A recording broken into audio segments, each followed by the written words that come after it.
Ya, makan ikan pakainya ketan. Masuk akhir Cakep. pekan emang paling enak ketemu mantan kayaknya ya. Itu yang terjadi mungkin ya. Mantan koalisi sebelum Pilpres, PKB dan Gerindra bertemu Terus lagi. bertemu lagi. Waduh, ada apa Agak-agaknya gerangan? agak erat nih malah ya. Wah, ini akan kita bahas. Apakah kemudian ini menjadi indikasi bahwa PKB akan kembali bergabung atau bergabung ke Kim Plus ya, yang sudah digadang-gadang. Kita akan membahas ini bersama dengan sejumlah narasumber. Ada yang sudah bergabung, dua-duanya sudah melalui sambungan Zoom. Ada Prof. Burhanuddin Muhtadi selaku Direktur Eksekutif Indikator Politik. Selamat pagi, Prof. Selamat pagi, Prof. Burhan. Pagi, Dan Alfat, juga pagi, ada Sira. Bang Nyarwi. Ya, ada juga Bang Nyarwi Ahwat selaku analis politik dari UGM. Selamat pagi, Bang Mas Nyarwi, selamat pagi. Pagi, pagi, Baik. Sira, Saya Alfat. ingin ke Prof. Burhan dulu. Selamat pagi, Bang Nyarwi. Saya ingin ke Prof. Burhan dulu. Prof. Burhan, ini ada pertemuan yang terjadi antara PKB dan juga Gerindra. Caimin ketemu dengan Prabowo Subianto. Bahkan Bang Jazilul mengatakan kita juga sudah akan mendukung nanti pemerintahan Prabowo Subianto ke depannya. Nah, apakah ini kemudian linear dengan apa yang terjadi di Pilkada nantinya, bahwa PKB juga akan berpindah posisi lah istilahnya lah di Pilkada ini? Kemungkinan besar linear. Jadi saya melihat dukungan PKB terhadap pemerintahan Prabowo Gibran ke depan itu diikuti dengan semacam test case. Apakah PKB ikut serta dalam desain atau skenario Kim, Koalisi Indonesia Maju terkait dengan kepentingan jangka pendek, yaitu pilkada terutama di wilayah strategis seperti Jakarta. Jangan lupa Prabowo Gibran baru menerima mandat secara resmi 20 Oktober. Tetapi proses pilkada terutama pendaftaran sudah mulai 27-29 Agustus bulan ini. Jadi semacam uji loyalitas.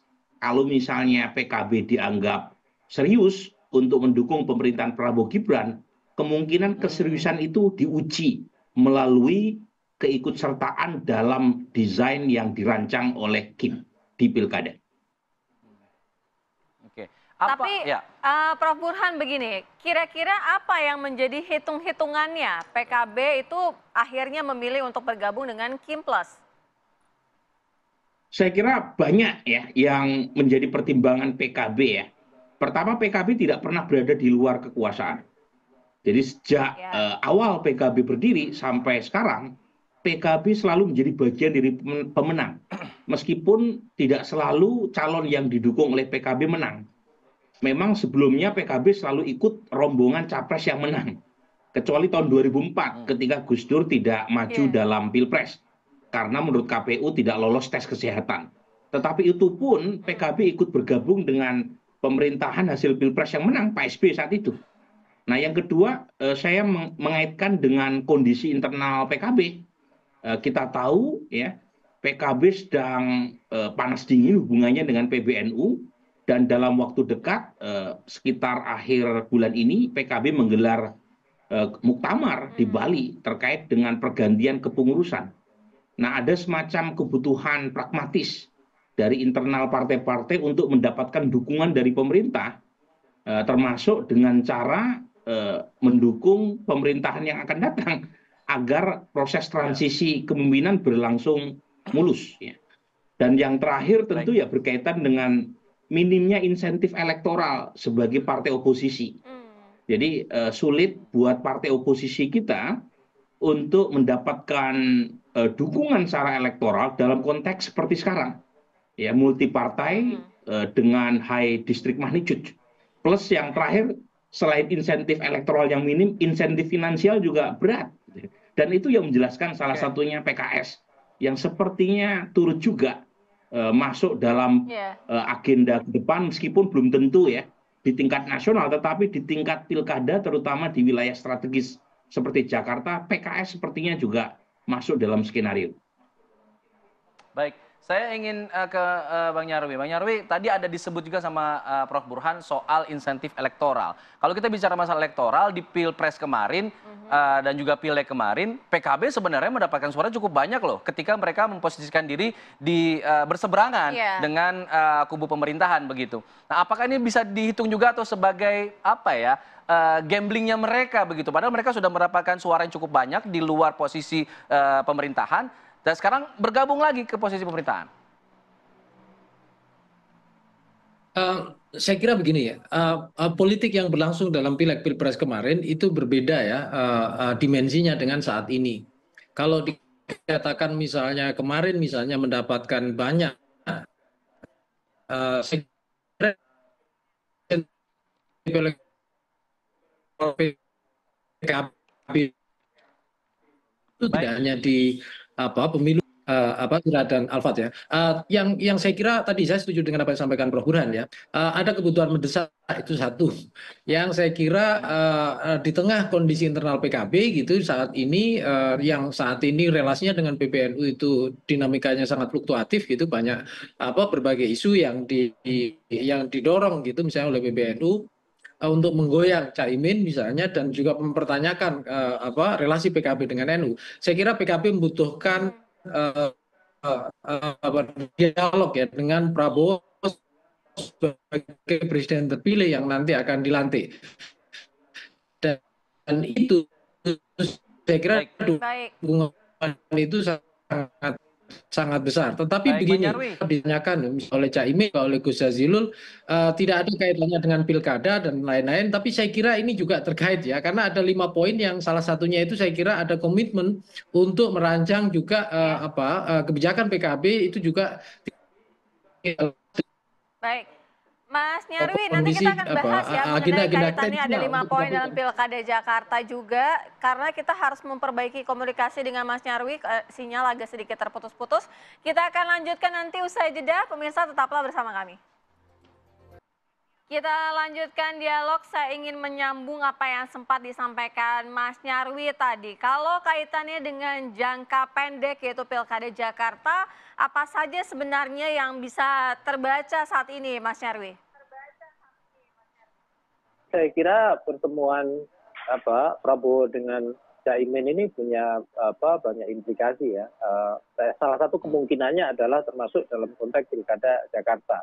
Walaupun disebutkan Gus Jazilul ya, itu tidak hanya Pilkada Jakarta ya, tapi ada Jatim juga Jawa Barat. Tapi khusus yang menarik di sini kan Pilkada Jakarta, di mana saya kira PKB itu punya kursi yang cukup besar, yang itu kalau misalnya ikut mendukung, misalnya contoh berkoalisi dengan PDI Perjuangan, mendukung Anies, saya kira itu akan permudah jalan Anies untuk menjadi kompetitor dari Ridwan Kamil. Tetapi di sini saya kira ada kemungkinan makin tidak menentu gitu ya.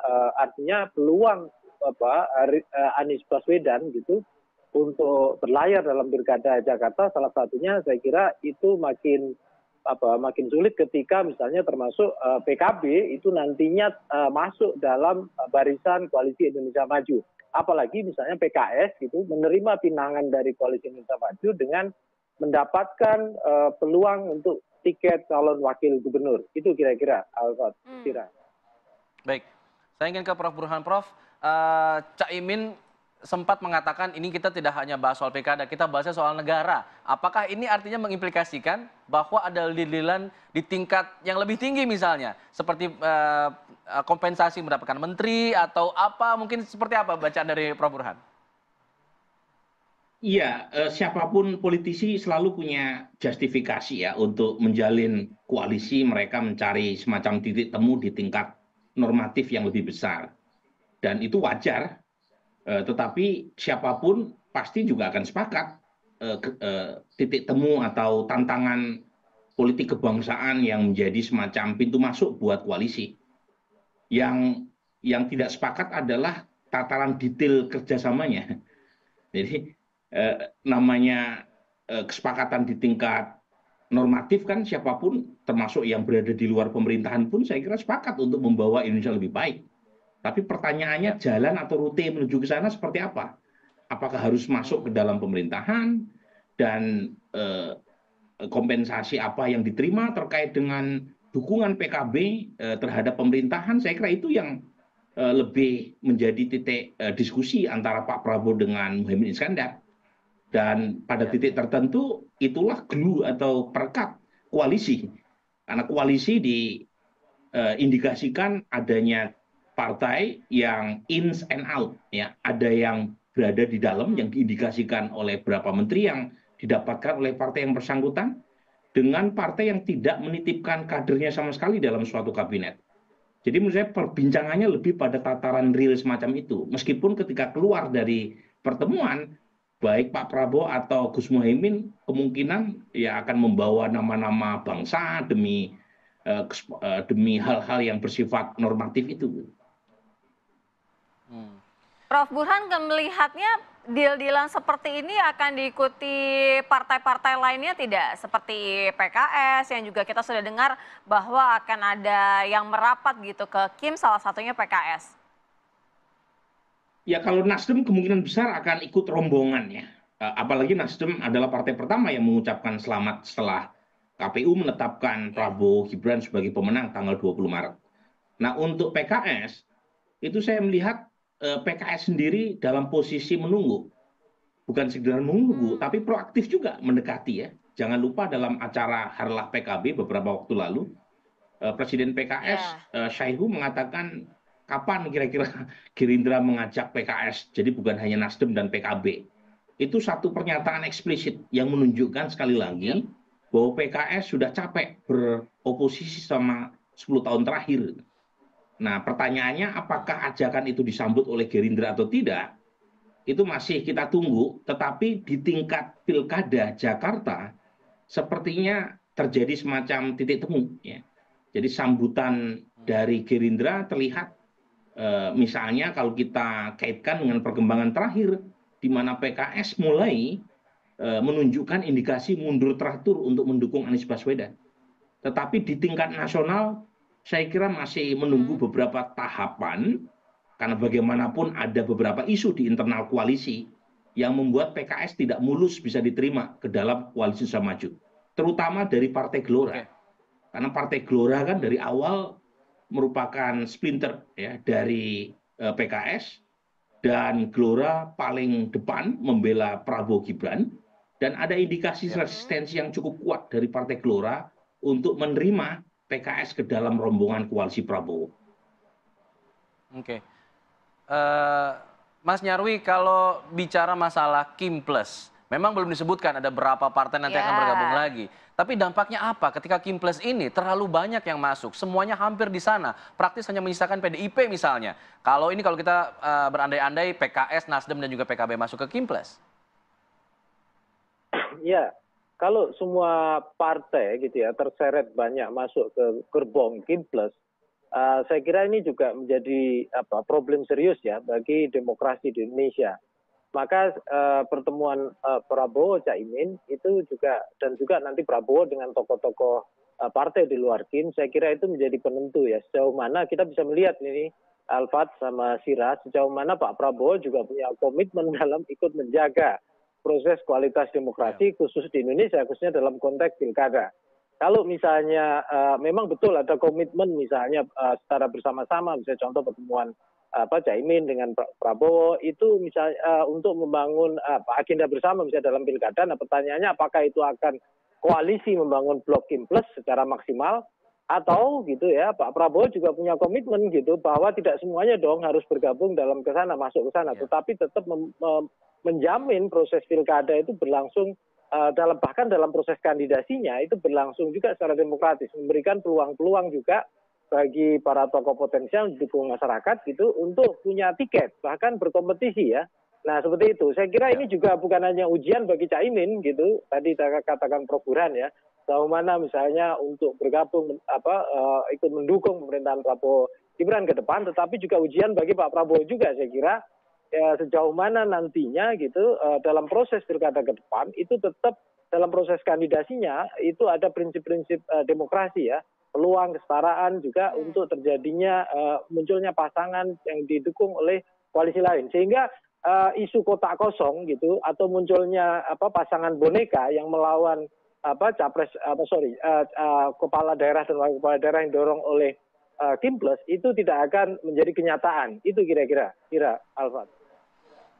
Iya, ini kan sangat-sangat dilematis juga ya kalau Mas Nyarwi bilang ya. Tapi paling tidak begini Mas Nyarwi, kalau dalam waktu dekat kan kita membacanya akan ada yang segera merapat gitu ya. PKS kemarin sudah ada sinyal-sinyal yang kuat akan merapat ke Kimples untuk di Pilkada Jakarta.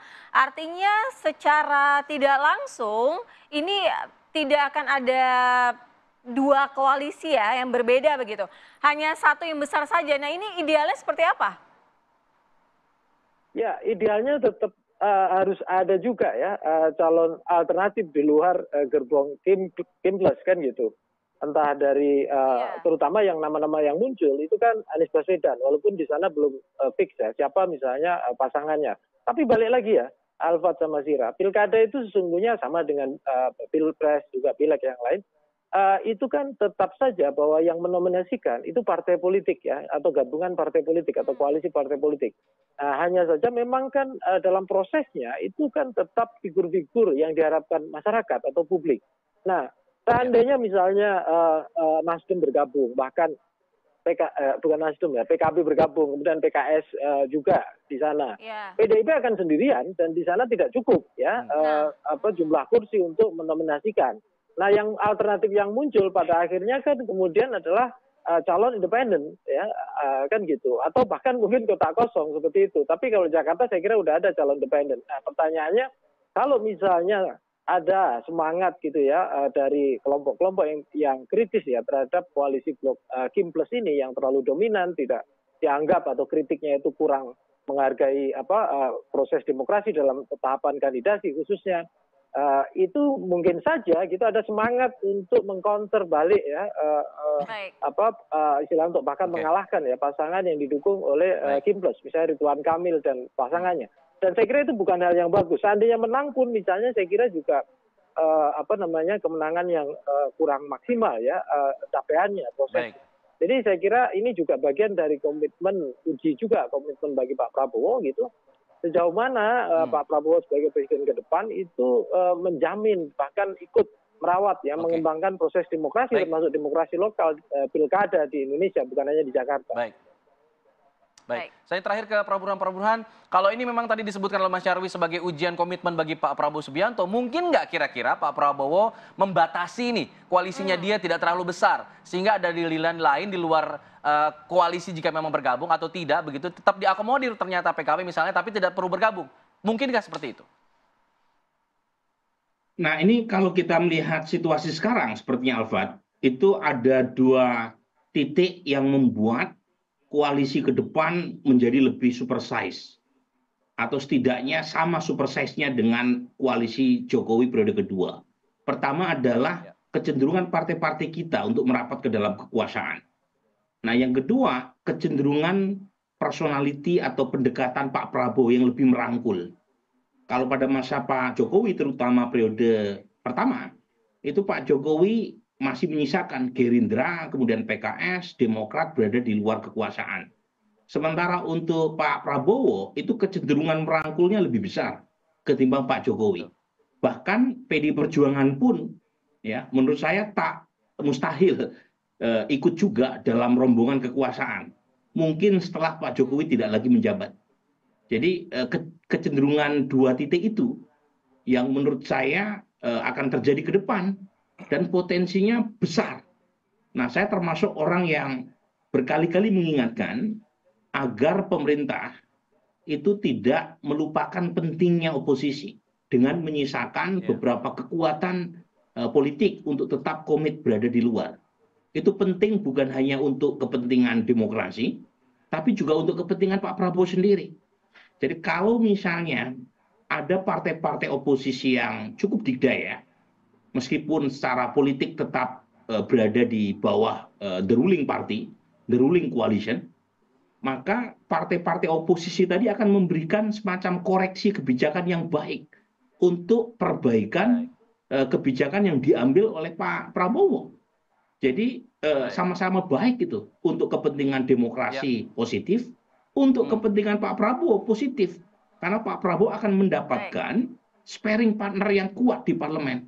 Dan itu sama-sama vitamin buat demokrasi dan vitamin buat perbaikan kebijakan pemerintahan ke depan. Baik, menarik ya untuk kita bahas lebih lanjut lagi ya nanti di lain waktu ya, karena masih bergulir juga dinamika politik hingga saat ini. Saya ingin tutup dengan sebuah pantun boleh ya, minta cakepnya ya Mas Burhan dan Mas Nyarwi ya. Belanja batik, kainnya kesat dipakai biksu. Cakep.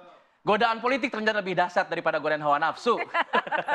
Baik, terima kasih ya. Terima kasih, Mas Burhan dan juga Mas Nyarwi sudah bergabung sama kami di Apa Kabar Indonesia Pagi.